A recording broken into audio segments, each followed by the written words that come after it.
నెల్లూరు వెంకటగిరి నియోజకవర్గం రాజకీయాలు చాలా హాట్ టాపిక్ గా మారాయి. నెల్లూరు రాజకీయాల్లో చక్రం తిప్పేవాళ్ళు ఆనం ఫ్యామిలీ. ఇప్పుడు ఆనం రామనారాయణ రెడ్డి వెంకటగిరి ఎమ్మెల్యేగా ఉన్నారు. అయితే గత కొద్ది కాలంగా ఆయన వైఎస్ఆర్ కాంగ్రెస్ పార్టీకి వ్యతిరేకంగా కాకపోయినా అసహనంతో కొన్ని స్టేట్మెంట్స్ ఇస్తున్నారు. అందులో భాగంగా ఇప్పుడు వైఎస్ఆర్ కాంగ్రెస్ పార్టీ ఒక పెద్ద బాంబు పేల్చింది.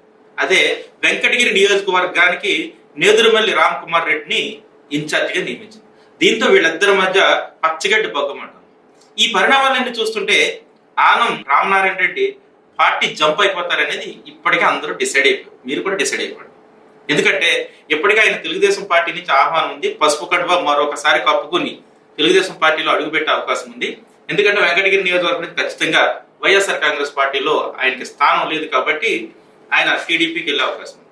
మరోవైపు ఇతర కొన్ని పార్టీలు బీఆర్ఎస్, బీజేపీ, జనసేన లాంటి పార్టీలు కూడా ఆయన వెళితే ఈజీగా ఆహ్వానం పలుకుతాయి. కానీ తెలుగుదేశం పార్టీలోనే ఆయనకి చాలా ఈజీగా వెళ్ళడానికి, ఈజీగా పార్టీ సభ్యత్వం, అదేవిధంగా పార్టీలో సీట్ రావడానికి అవకాశం ఉంది. కాబట్టి ఆనం రామనారాయణ రెడ్డి ఖచ్చితంగా తెలుగుదేశం పార్టీలో చేరతారని అనుకుంటున్నారు.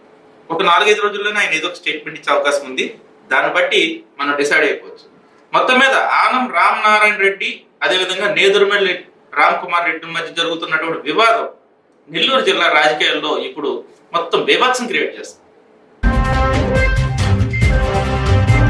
Please subscribe our channel.